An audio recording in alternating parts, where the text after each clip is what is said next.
Okay, good afternoon, everyone, and welcome to my LinkedIn Live with Shauna Moran, the key pillars of leadership influence on burnout. And before I get into the juicy content of today's LinkedIn Live, I just wanted to briefly introduce you to WNORTH as an organization. We are an application-based membership network dedicated to bridging the gender power gap by elevating women in the leadership pipeline.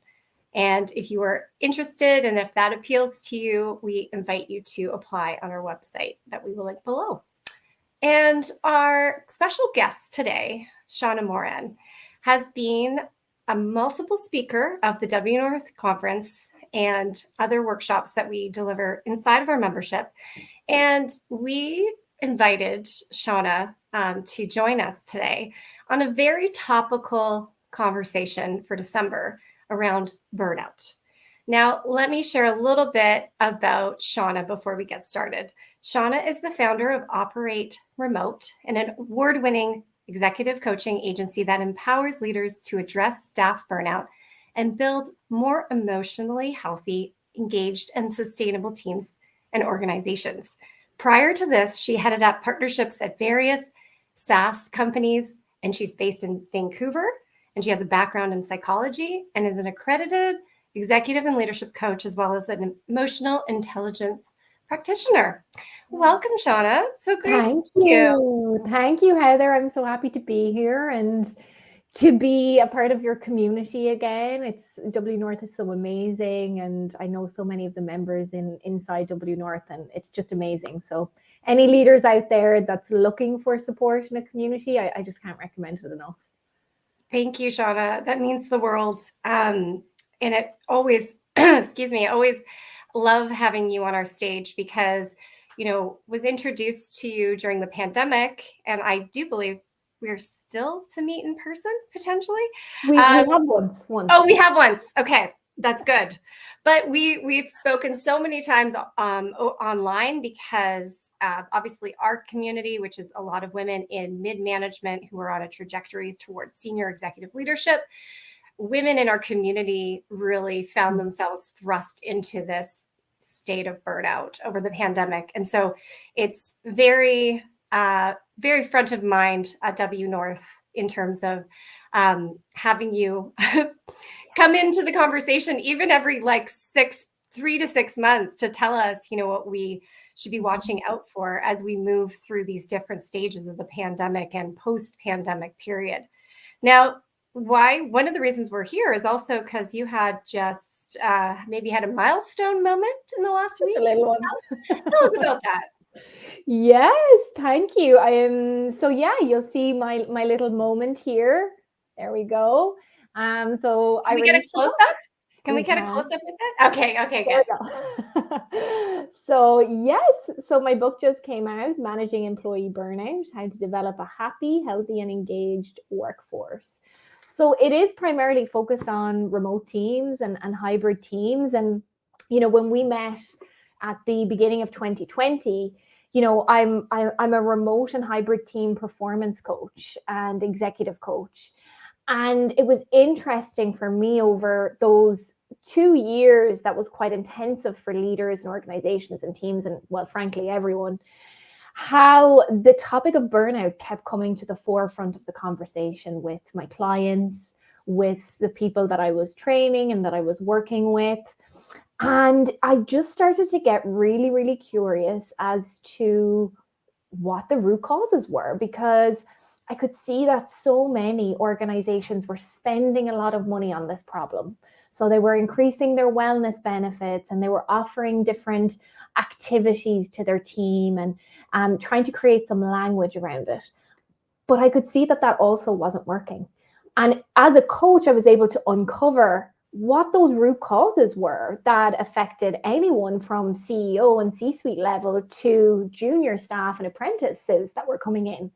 And it was all similar themes as to, number one, why these people were burning out, and number two, what the solution is, right? Because if we don't understand the problem, we can't create a solution that's actually going to work. So I became increasingly passionate about putting real solutions in front of people, and passionate about understanding what is your organization's root cause. And that's essentially what I've captured in this book. There's 3 major pillars to this book, that we have to master if we want to reduce burnout. And the first one is the self. So the self-mastery around understanding ourselves and the self-awareness of our capacity and understanding how stress shows up for us. And what are the boundaries we're creating for ourselves, right? Really important. But the self isn't the only piece, because burnout is a systemic issue. We're often easily, we blame the individual, or we see the individual as the problem, but that's not the case. Sometimes the second pillar, it comes down to, is the organization. So how are we setting our teams up for success in terms of our culture, in terms of our processes? Those people who have the back-to-back meetings all day, every day, that's got to do with their processes, right? We can master the self, but if we don't have free time in our calendars, time for deep work, we're going to not be able to manage that stress cycle. And the third piece is the leadership piece. And leadership accounts for, up to 70% of variance in employee engagement. But there's a couple of key elements in leadership that leaders can influence their team's well-being as well as their own. So things like manageable workloads. How are you creating centralized places to manage workloads, to reality test workloads on a department level, team level, and individual level? Things like realistic timelines. Leaders often don't have that reality check of timelines of how long something will take. Are we creating a culture of those conversations? Things like leading by example. Again, if we as a leader are overworking, we're gonna have a burnt out team. We're gonna have a team that's overworking as well. Fair treatment at work and consistent quality support as a leader. So all of these things are a key leadership influence, and it's not any one root cause that's applicable. It can be a combination of many things depending on the organization, because there's no one size fits all. I love that. And I think, especially that piece on the leadership aspect, I would say there has been a very welcomed shift in the way that leaders are tackling this issue. And that's why your book is so timely, because I feel like there is a desire as leaders to shift. There is a desire for leaders to change those practices. And I think the big question is how. But before we get into the leadership side, I want to delve into those 3 pillars a little bit, and maybe start with the self. We're heading into the holidays, so a lot of people are thinking about their own personal story of burnout, and how to maybe start the new year off with some better practices. So I was wondering if you could kind of give us some insight as to that self-care and that self-awareness of burnout. Yeah, thank you, Heather. And it's a great question, and it's so important. A lot of the people that I'm working with right now, it's feeling quite chaotic for them. Personally, it's feeling chaotic. Professionally, things aren't seeming to wind down at all. It's quite busy. There's a lot going on. So, the end of the year, when we do take some time off, gives us a chance to pause and reflect. And everybody's situation is going to be different, and everybody's reason for burnout is going to be different, and why that burnout happened to them, or why they felt that increased stress. But I think it's looking at that with a sense of curiosity is the first and foremost important thing. So, thinking about what has served you this year, and why has that served you? What hasn't served you this year? And what could you do to potentially change that next year? I mean, I can sit here and I can tell you, if you take breaks at work, you're going to be more creative. You're going to be less stressed. You're going to be more focused as a leader. But collect your own data. Where could you have showed up better if you had prioritized more of yourself? What mistakes were made because you didn't maybe prioritize yourself and your well-being? And what are the simple ways that you can do that? Going back to basics, I'm not a huge fan of New Year's resolutions and setting these massive goals that aren't attainable, but I'm talking about daily practices. A daily practice can mean checking in with yourself midday. Like that it can be as simple as a 2-minute practice, but it's going to be different for everyone. So I think really looking at what has served me, what hasn't, what are some new habits that I can create moving forward, and also looking at what the belief is that keeps you maybe in the unhealthy habits. Maybe if if you are stuck in that unhealthy habit of overworking or not switching off from work, which is really common because we're so connected to these devices all the time and easily accessible. So, there's a couple of reasons behind that. Maybe the lack of boundaries with technology. Maybe it's the rush and the adrenaline of keeping going there. Maybe it's a fear that, or a guilt that if you switch off from work, something will happen, or you'll be seen as somebody that doesn't really care about your job or care about your team. So really looking at that and reality testing that, I think, is really important, because we have to look at those irrational fears that keep us in these unhealthy cycles as well. Definitely. And when you mention that about the fear of feeling like they don't care or that they're not engaged, the topic that's been coming up a lot in our discussions is proximity bias. Yeah. This notion that because I'm not in the office, or I'm not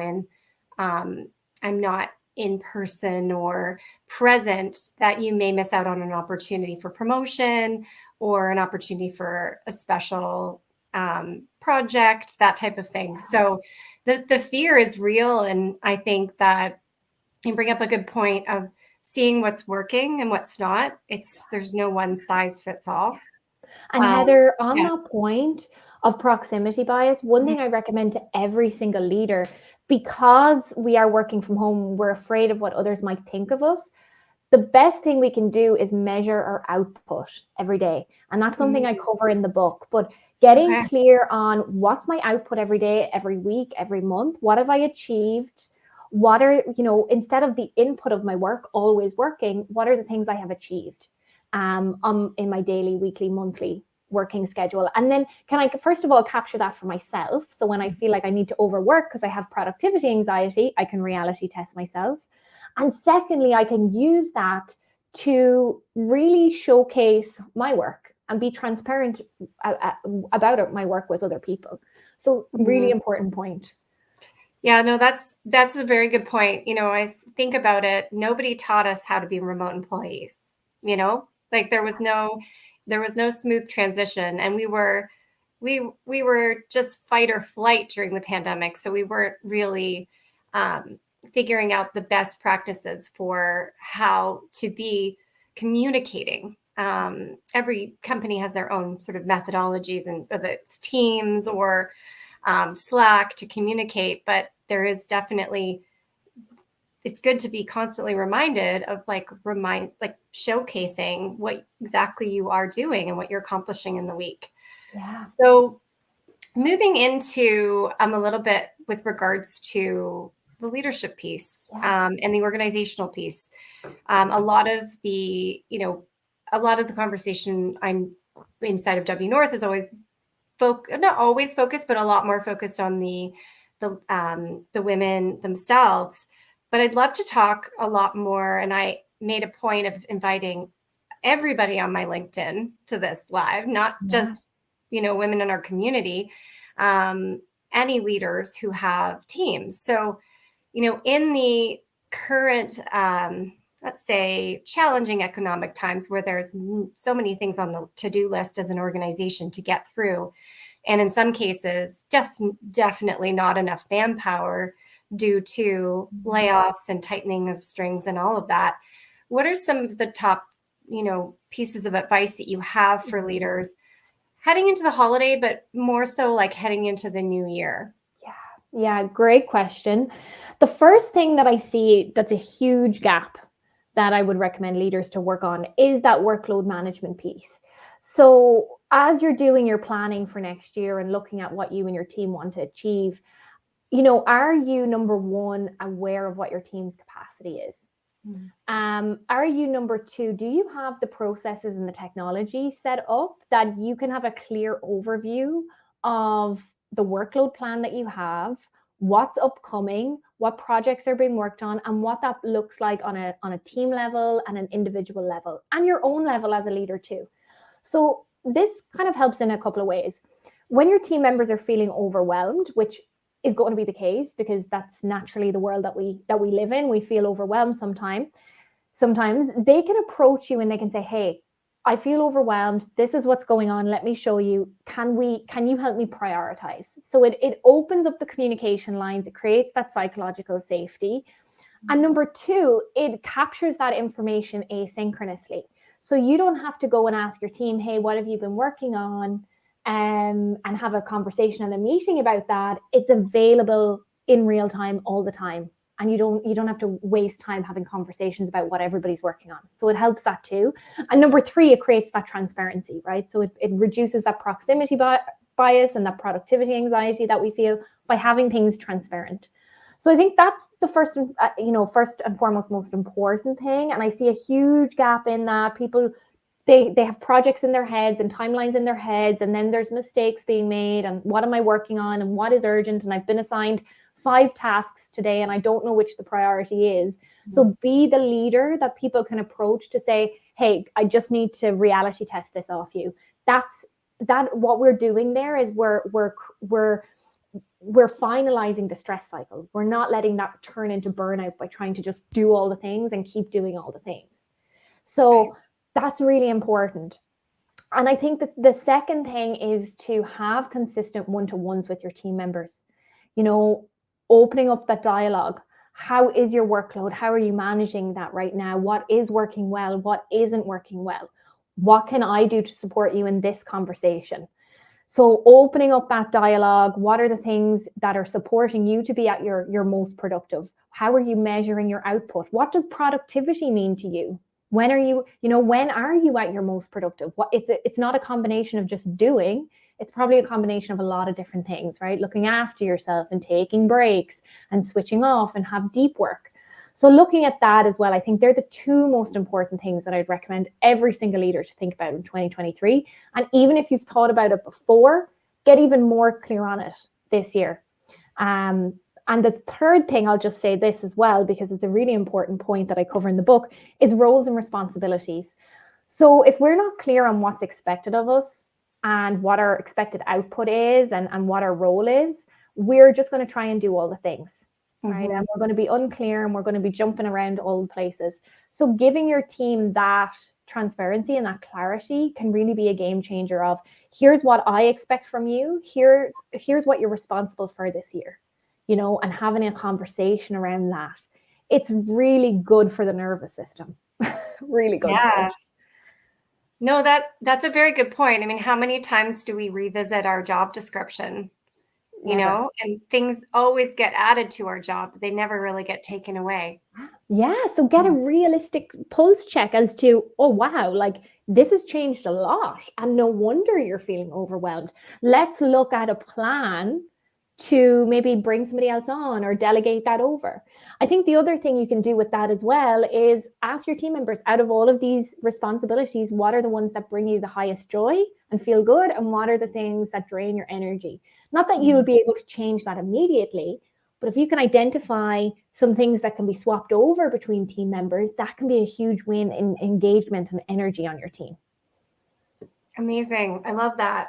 And this is kind of a bonus round question, but, I personally am seeing a lot of, friends and colleagues and sort of more peers over the next little while with holiday events and whatnot. What can we do as peers and colleagues to support one another with the same level in terms of burnout? Do you have any suggestions there?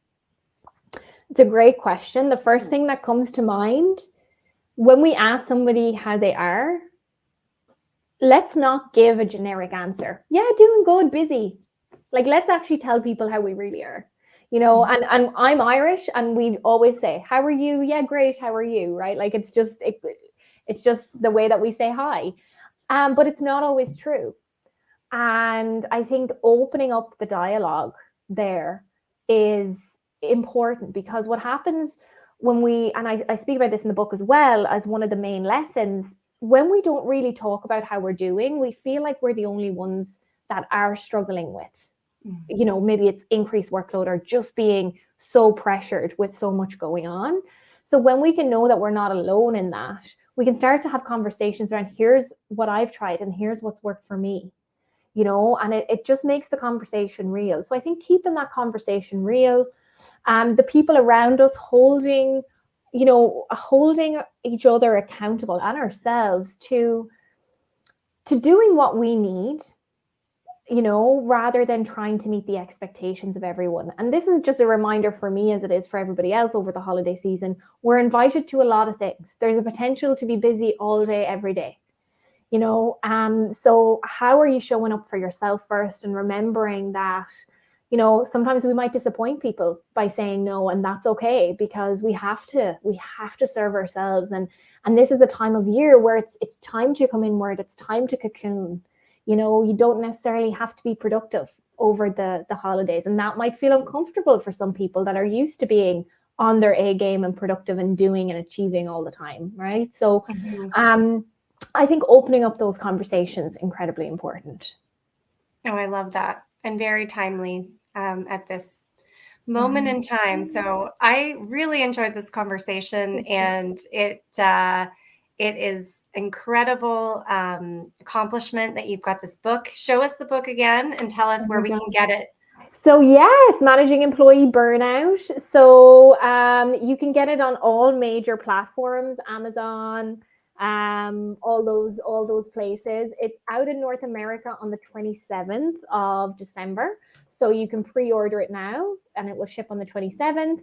And it's available in the UK, Ireland, and Europe, the rest of the world. It came out on the 3rd of December. So I've posted a link in the chat window, which should hopefully populate, and anyone that's listening can avail of a discount using Kogan Page 20. So if anybody needs that discount, you can also message me, no problem. But that will give all your listeners a discount. Wonderful. Well, thank you for that. And thank you for your time and sharing a little bit more about this incredible topic that is, so timely, and a good jumpstart on next year and how we can do better in 2023. Yeah. Or do less. Less. Not necessarily do better. Do less. Do less. Well, no, thank you, Heather, for having me on, and thank you for creating the community where these conversations are at the forefront, and we are all contributing to solving this problem. So thank you for your efforts and for the work that you do as well, and I really appreciate it. Oh, thank you. Appreciate that as well. Yeah. Well, take care and happy holidays, everyone. We'll see you in the new year. Yes. Bye, everyone.